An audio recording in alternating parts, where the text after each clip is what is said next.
va regarder Hébreux chapitre 12, les versets 18 à 29.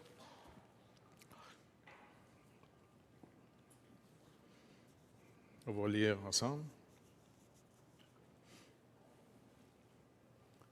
Mettez. Le problème avec les écrans, c'est que les gens ne viennent pas avec leur Bible.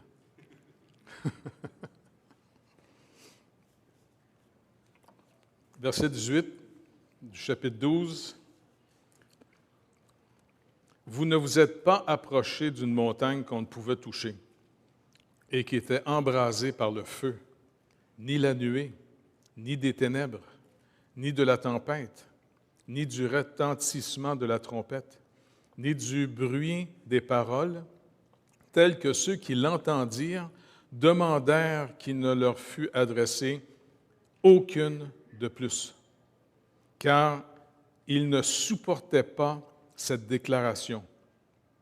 Même si une bête touche la montagne, elle sera lapidée.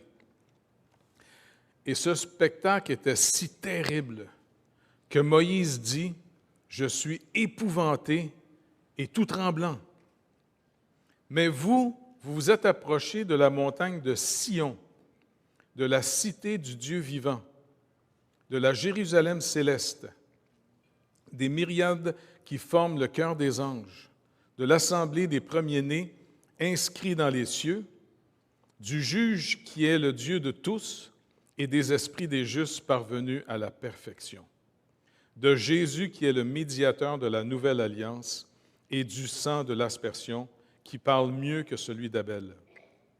Gardez-vous de refuser d'entendre celui qui parle, car si ceux-là n'ont pas échappé, qui ont refusé d'entendre celui qui publiait les oracles sur terre, combien moins échapperons-nous si nous nous détournons de celui qui parle du haut des cieux, lui dont la voix a alors ébranla la terre et qui maintenant a fait cette promesse.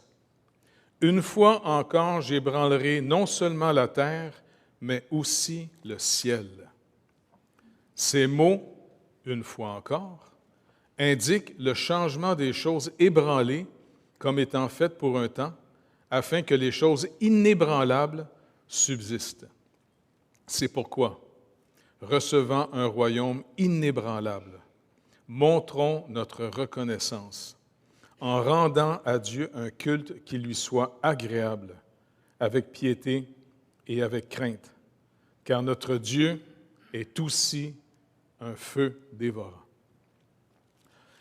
Donc, on voit l'auteur ici, poussé par le Saint-Esprit, ramène finalement les Hébreux, les Juifs qui disent croire en Jésus-Christ, il leur ramène à leur histoire. Et ça, c'est vraiment important. N'oubliez pas, l'Ancien Testament, c'est l'illustration de ce que le Seigneur était pour accomplir. Et nous, on marche par la foi sans voir grand-chose. Et c'est le danger souvent qu'au travers de l'histoire de l'Église, quelquefois l'Église a voulu refaire les images d'une chose parfaitement accomplie. Est-ce que vous vous rappelez comment Dieu a sauvé Israël de l'Égypte?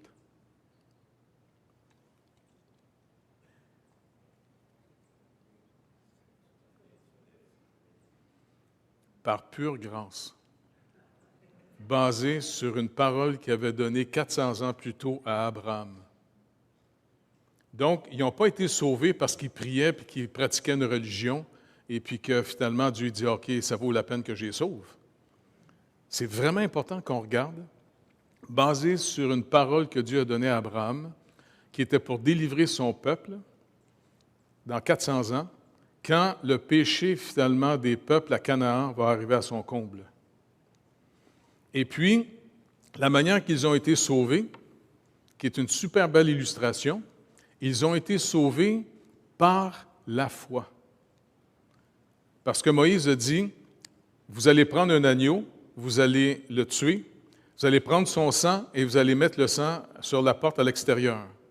Et quand l'ange exterminateur qui va tuer tous les premiers-nés va entrer en Égypte, eh bien, quand il va voir le sang sur la porte, il va passer au-dessus de la maison. Et c'est intéressant de voir qu'il n'a pas dit il va aller vérifier si vous êtes gentil ou non en dedans. Là. C'est le sang à l'extérieur et non pas la compétence à l'intérieur. Et ça, pour nous, c'est une illustration extrêmement importante pour mieux comprendre le salut. Parce que Christ est mort de nos péchés. Il n'est pas mort de ses péchés, il n'a pas commis de péché. Et puisque la loi de Moïse déclarait que le salaire du péché, c'est la mort, alors Christ n'est pas mort de ses péchés, il est mort par l'imputation que son Père a pris tous nos péchés, nous qui avons cru en lui, il l'a mis à son compte et il a été publiquement déclaré par la colère de Dieu, par la justice de Dieu, il a été déclaré à cause de sa type de mort, pendu au bois, encore une fois, selon la loi que Moïse avait reçue de la part de Dieu, si un homme meurt pendu au bois, c'est que je le déclare maudit. Et Jésus-Christ a été publiquement déclaré maudit de Dieu, maudit de la justice de Dieu. Et ça, c'est vraiment important qu'on le réalise. Il a subi, lui seul pouvait payer cette dette. Et c'est pour ça que l'auteur nous rappelle ici, négligez pas les paroles de celui qui parle du haut des cieux. Puis malheureusement, on vit dans une époque où les gens sont devenus très arrogants contre Dieu et tout le monde pense que si Dieu existe, on va juste parler toujours de la bonté de Dieu. Dieu est amour, Dieu est bon, Dieu est bon. Dieu n'est pas juste bon. Mettez un petit « et » entre les deux mots. Dieu est juste et bon. Maintenant, comment on peut régler le problème de la justice? Quand il les a sauvés par pure grâce, avez-vous remarqué, il ne les a pas fait passer par le chemin qu'on appelait le chemin des Philistins, des Palestiniens. Parce qu'il aurait pu simplement les faire entrer dans le pays directement en moins de 2-3 jours. Mais il les a fait descendre face à la mer Rouge, face à un obstacle. Parce que le but de Dieu de les avoir sortis d'Égypte, avant qu'ils puissent entrer dans ses œuvres, il fallait d'abord qu'ils puissent savoir qui est Dieu, comment je m'attends à lui, comment on marche avec lui dans ses œuvres à lui. Fait qu'il les a amenés devant la mer Rouge, et puis il a dit à Moïse, dis au peuple, arrêtez, sachez que je suis Dieu. Et là, il a fait souffler un vent énorme, il a séparé finalement la mer en deux, et le lendemain, ils ont traversé à sec la mer Rouge. Et les Égyptiens qui ont voulu finalement aller les rechercher en prenant le même chemin, quand le dernier est rentré de l'autre bord de la rive, Dieu a fermé la mer et il a noyé toute l'armée de Pharaon. Quand ils sont rentrés dans le désert, 2-3 jours plus tard, ils avaient soif. Et là, ils ont commencé à se plaindre auprès de Moïse. Quoi, il n'y avait pas assez de cercueils en Égypte pour nous enterrer là-bas? Est-ce que Dieu est réellement avec nous? Une drôle de question quand même, de dire ça. Dieu est réellement avec nous? Et puis finalement, le Seigneur, pendant 40 ans, il leur a appris une chose. Et la génération qui est entrée dans le nouveau pays, le pays qui était une image de la terre promise, c'était la génération des enfants qui sont nés dans le désert. Et c'est un peu comme nous. On est des premiers-nés. Si on entre finalement dans la nouvelle création de Dieu, c'est que finalement le Seigneur nous a donné une nouvelle naissance. Sans la nouvelle naissance, on n'entre pas. Et c'est vraiment très important. Mais c'est intéressant de voir, il les amène dans le désert pour qu'ils puissent le connaître, mais est-ce que vous êtes capable de vous expliquer pourquoi ils sont arrivés finalement devant le Sinaï? C'est une grosse montagne qui est laide en passant, elle est épeurante un peu cette montagne-là. Il y en a une couple, quand on était descendu, il faisait noir, mais le lendemain matin, quand on est parti, c'est rocheux pas à peu près. Hein? C'est noir pas mal en plus. Hein? C'est comme si, wow! Et puis, c'est quand même intéressant que Dieu les a amenés là. Et puis, la théophanie, à toutes les fois que Dieu se rend manifeste, ce n'est pas lui qu'on voit, c'est une image de lui.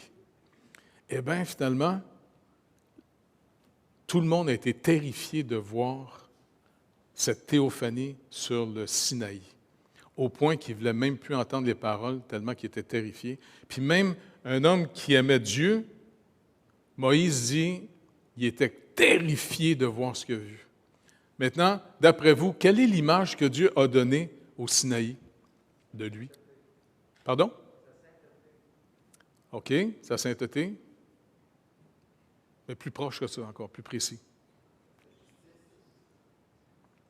Mais si c'est sa justice, il se présente comment? Il a manifesté qu'il est le juge de sa création. Vous ne voulez pas rencontrer le juge.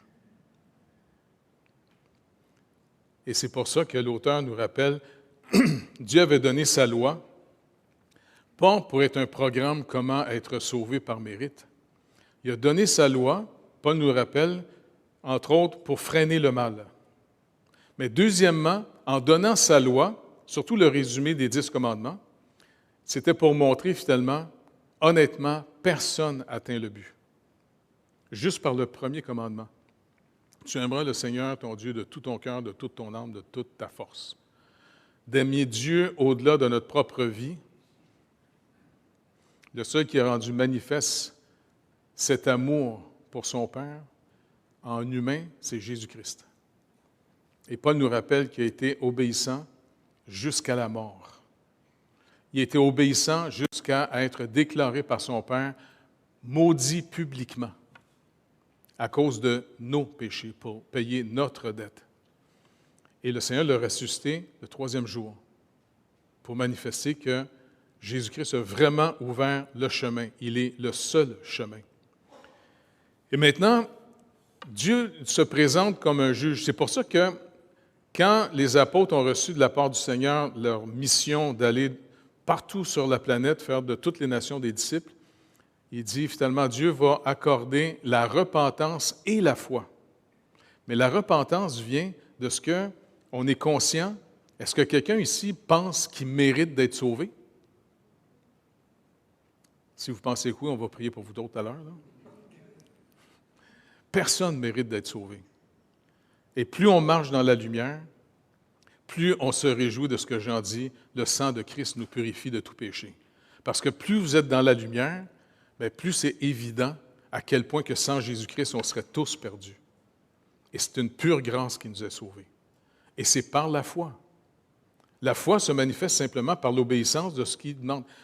Les Juifs, au fond, ont juste dû obéir, prendre un agneau, le tuer, le faire cuire en partie, prendre son sang, mettre ça sur la porte à l'extérieur, et puis finalement, tous les premiers-nés ont été épargnés. Et le lendemain, ils sont partis, et puis en plus, le Seigneur a dit, vous allez partir en plus avec le salaire de 400 ans. Les Égyptiens leur ont donné plein d'or, ils sont partis avec plein de stocks. Sauf qu'ils sont partis, ils n'ont pas eu le temps de faire du pain il était sans levain. Fait que c'est pour ça qu'en Israël, on fête encore, avant la Pâque, on mange du pain sans levain. Mais c'est intéressant parce que souvent, les Juifs, durant juste cette fête-là du pain sans levain, ils vont finalement à Jaffa, le vieux quartier dans Tel Aviv. Ils s'en vont chez les Arabes acheter du pain en cachette. Mais bref, c'est important que l'auteur nous rappelle, n'oubliez pas, maintenant, Christ a inauguré la nouvelle alliance par son propre sang. Et c'est pour ça que Jean-Baptiste le présente comme étant « Voici l'agneau de Dieu ». C'est par son sang sur votre vie que l'ange va passer au-dessus de vous. Et c'est pour ça que même en anglais, ils ont mieux traduit, ils ont gardé le nom, en hébreu c'est Pessah, tandis qu'en anglais, ils disent « Passover ». Les autres, on dit Pâques, là, mais c'est important qu'on puisse rappeler ici qu'eux, par la foi maintenant, c'est de dire, c'est vrai, on n'a pas approché une montagne qui nous terrifie. C'est le mont Sion. L'agneau de Dieu est immolé pour que tous ceux qui vont mettre leur confiance dans le sacrifice de Jésus-Christ et non pas dans leurs propres œuvres, eh bien, ils vont finalement recevoir, comme Israël a reçu la délivrance de l'Égypte, par pure grâce. Aucun mérite. Acte de foi. Invoque le nom du Seigneur Jésus et tu seras sauvé. Crois au Seigneur Jésus et tu seras sauvé. Et c'est pour ça que c'est important entre nous de se rappeler continuellement que notre salut repose sur l'œuvre de Jésus-Christ.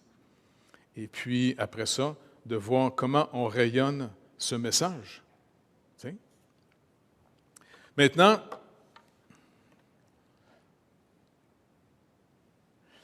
moi, ce qui me touche le plus là-dedans, et puis ça me tourmente un peu, c'est qu'aujourd'hui, dans notre culture, trop souvent, on dirait les cultures, les générations se font une culture en réaction avec celle du passé. T'sais? Dans le passé, peut-être qu'on a mis trop l'emphase sur la justice de Dieu et pas assez sur la foi en Christ pour être sauvé. Mais n'oubliez pas, ce qui peut nous aider à mieux comprendre, je vous demandé pourquoi l'Église catholique a imposé des œuvres pour être sauvé. Que juste croire en Jésus, et puis eux autres pensaient que par le baptême, ils étaient capables de régénérer quelqu'un. Et puis après ça, ils te mettent sur un programme, parce qu'ils ont réagi fortement contre la réforme, avec le Concile de Trente, et ils ont mis finalement de l'avant dans leur catéchisme le purgatoire, qui était tout à moins de devenir un super saint. Tu sais? Par exemple, au Québec, je pense qu'il y en a juste 2. Il n'y a pas une Indienne, je pense, une Iroquoise qui a été appelée une sainte. Et puis, on a un autre Québécois de Montréal. André, frère André. Quand ma petite fille était petite, à un moment donné, je dis, je l'ai amenée à l'oratoire, elle trouvait ça tellement déprimant, l'oratoire, en disant, bon, d'où c'est donc bien laid ici. Ça a l'air mort, tu sais. Puis je dis, regarde. Puis là, je l'avais amené parce qu'à l'époque, je ne sais pas s'il est encore là, il y avait le cœur du frère André dans un bocal, à capoter la pauvre petite. C'est quoi ça? C'est le cœur du monsieur. Puis là, elle voyait du monde faire des petites prières, puis jeter un petit papier passé que ça touche le cœur. Et on est épais, hein? Anyway, tout ça pour dire que je me dis, écoute Seigneur, le problème c'est que si à une époque on mettait beaucoup plus la perte, personne n'avait l'assurance qu'il pouvait être sauvé. Parce que finalement, il y avait un programme à suivre. T'sais? Et puis, vous savez comment ça s'est bâti, Saint-Pierre de Rome? Par les indulgences. Les riches étaient capables de racheter leurs péchés en achetant, finalement, en faisant des dons. Et puis en même temps, il se passait un peu partout, il disait, si tu mets des pièces de monnaie, quand la pièce va tomber dans la boîte, tu vas soulager un ami, finalement, qui est dans le purgatoire en ce moment. Et ils ont manipulé la population pendant des générations et des générations, et ils ont bâti un château énorme à Rome. C'est pour ça qu'il faut retourner aux Écritures continuellement. Jamais avoir peur de poser des questions. Soit au Seigneur ou même entre nous autres. Pour vraiment dire, est-ce qu'on a bien compris? Parce que c'est vraiment important. C'est facile de manipuler. Donc, je pense qu'ici, l'auteur est en train de rappeler, Dieu a rendu manifeste une chose qui ne veut pas qu'on vienne à lui en tant que juge. Il est terrifiant. C'est pour ça que vous vous rappelez quand même Moïse a dit « Montre-moi ta gloire ». Tu sais, dans Exode 30 ou 33, je ne me rappelle plus, il demande au Seigneur « Montre-moi ta gloire ». Et puis le Seigneur va le cacher dans le rocher, puis il dit « Tu vas me voir en arrière. Personne ne peut me voir et vivre ». Encore une fois, l'œuvre n'est pas accomplie. Même un gars comme Moïse, il serait mort s'il avait vu le Seigneur. Eh bien, finalement, ce qui est vraiment réjouissant, parce que le Seigneur nous a donné le plus grand des trésors, en nous donnant finalement son Fils, la deuxième personne de la Trinité qui s'est incarnée. Rappelez-vous, c'est quoi la gloire de Dieu? Je suis lent à la colère, riche en miséricorde. Je fais miséricorde à qui je fais miséricorde et je fais grâce à qui je fais grâce. En d'autres mots, Dieu, finalement, il fait grâce à qui il veut. Ce n'est pas parce qu'on le mérite de recevoir la grâce de Dieu, c'est qu'il nous a manifesté un amour qui est totalement libre. Et donc, c'est vraiment quelque chose de rassurant, que Dieu nous aime. Dieu nous a tellement aimés qu'il fait que la promesse depuis le début de la chute, Quand Adam et Ève ont brisé l'alliance en partant dans le jardin, le premier qui annonce l'Évangile, c'est Dieu lui-même. De la femme va sortir la postérité qui va écraser la tête du serpent. Mais toi, tu vas lui blesser le talon.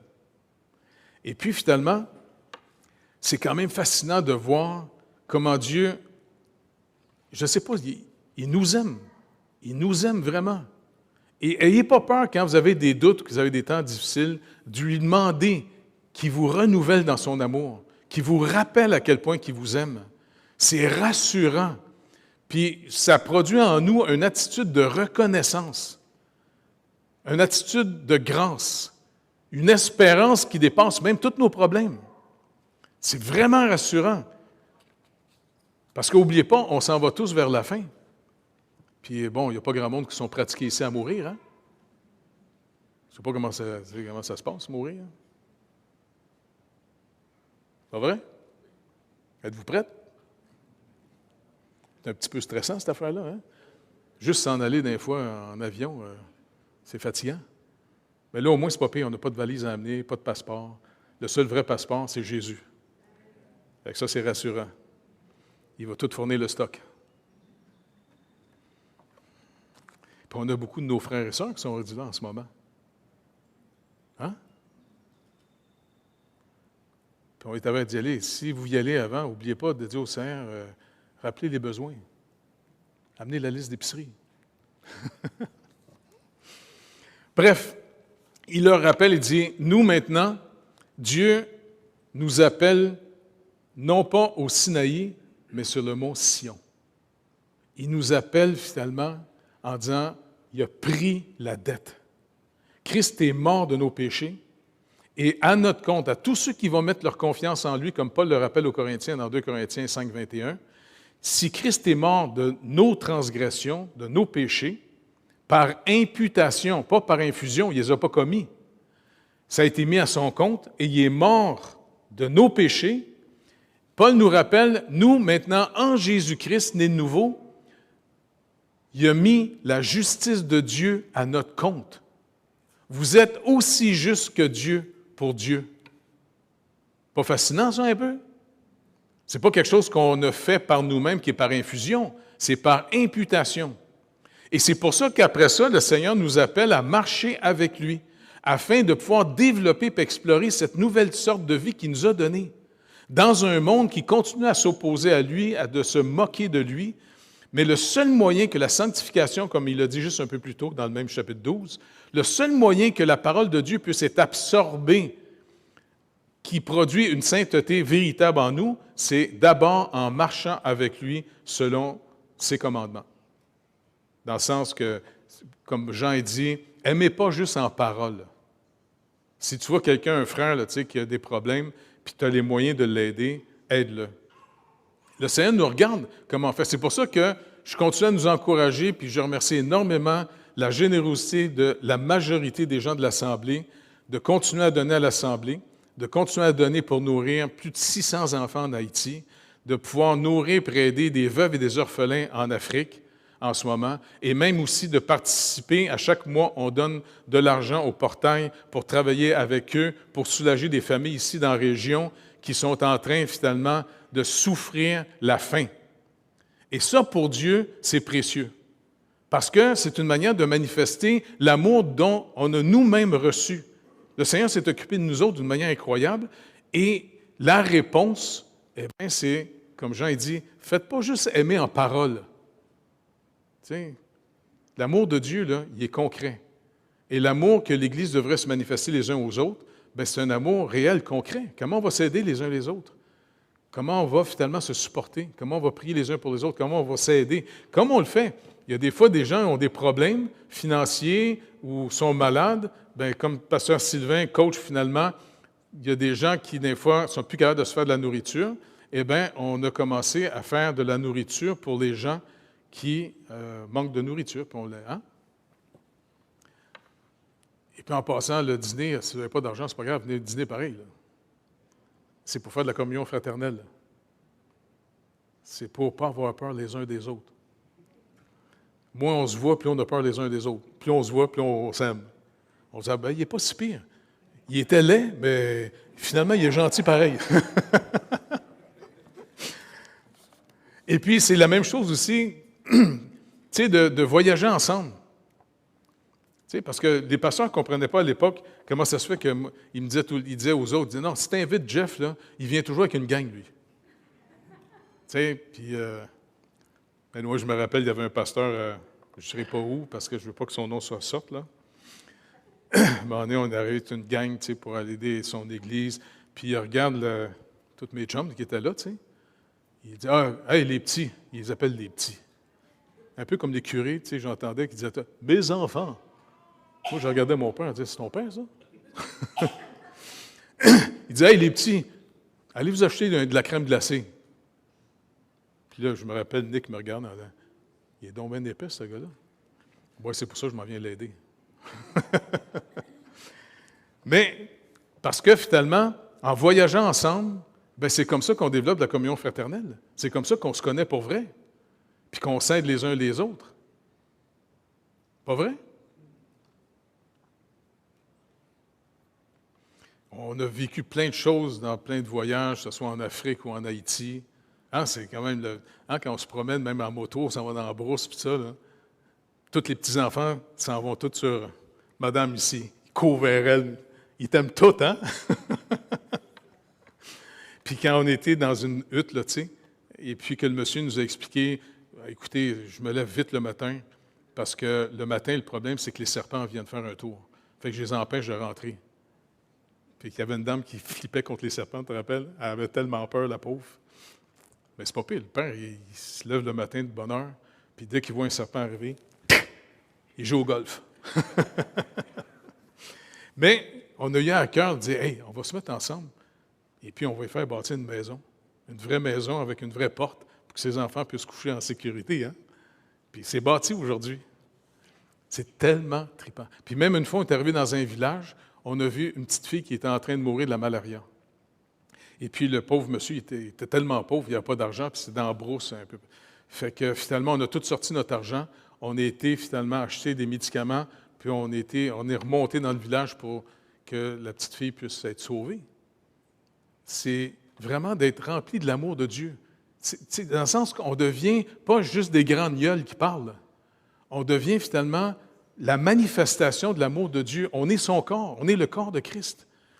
En Haïti, c'est incroyable, quand? Rebâtir un village complet. Le Seigneur a métamorphosé ce village-là en 20 ans. C'est incroyable. La première fois qu'on est arrivé là, écoute, on était bouleversés de voir la pauvreté puis la misère. Hein? Écoute. Puis même, c'est le premier docteur qui était avec nous à l'époque, c'était Gaétan. Là, il était au ciel à cette heure-là, mais Gaétan, il me disait, Jeff, ça ne donne rien de me donner des vermifuges. Tu sais? Bien, je dis, pourquoi? Il dit, regarde, on leur donne, ça va les faire partir les vers, mais le problème, c'est qu'ils n'ont rien à manger, puis je les vois souvent, ils pognent de la terre pour arrêter d'avoir faim. Hey, tu te sens-tu coupable là, quand on mangeait nos petits lunchs, nous autres, après? Fait qu'on s'est organisé pour dire comment on va être concret. Et c'est comme ça qu'on a commencé à développer, d'engager des cuisinières, faire de la nourriture, et puis de voir les plus pauvres du village, les gens ultra pauvres, parce que le gouvernement là-bas, là, il ne s'occupe pas du tout de sa population. C'est vraiment, ça t'arrache le cœur de voir ça. C'est pour ça que quand on amène nos jeunes, puis qu'on revient chez nous, ben, on espère qu'ils vont moins se plaindre. Parce que c'est incroyable comment notre gouvernement s'occupe de nous autres ici. T'sais? Mais en même temps, s'il s'occupe de nous autres, puis on est capable d'organiser nos vies, comment on peut budgéter notre temps et notre argent pour vraiment aider les gens que le Seigneur, finalement, nous amène? C'est lui-même qui nous amène vers ces gens-là. Et puis, ce n'est pas de s'exposer à la détresse pour le faire. C'est juste se réorganiser. Plutôt que, je ne sais pas moi, de t'acheter 3 TV écrans, garde-en rien qu'une, puis, tu sais, mange un peu moins, économise dans ton épicerie, et puis, commande, on envoie de l'argent, on va nourrir des gens. Moi, je suis sûr que ça, devant le Seigneur, bien, c'est comme ça. Mais mes enfants sont en train de me connaître, là. Là, ils me connaissent, et puis, c'est le reflet de l'amour que Dieu nous manifeste, qu'on manifeste vers les autres. Et puis, même de voir les médecins qui sont venus à leurs frais, Gaétan a commencé, puis à un moment donné, Gaétan meurt. Je dis, hey, Seigneur, ben, de toute façon, regarde, c'est ton œuvre. Tu as décidé de ramener Gaétan, il me semble que tu l'as ramené un peu jeune.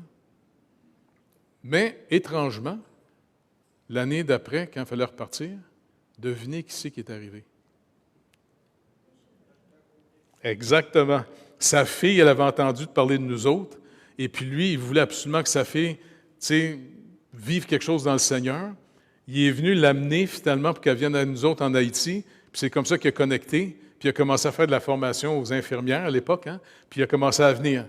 Puis après ça, il a coaché Stéphane, payé ses études pour qu'il devienne médecin, et puis aujourd'hui, on a un petit hôpital qui est là.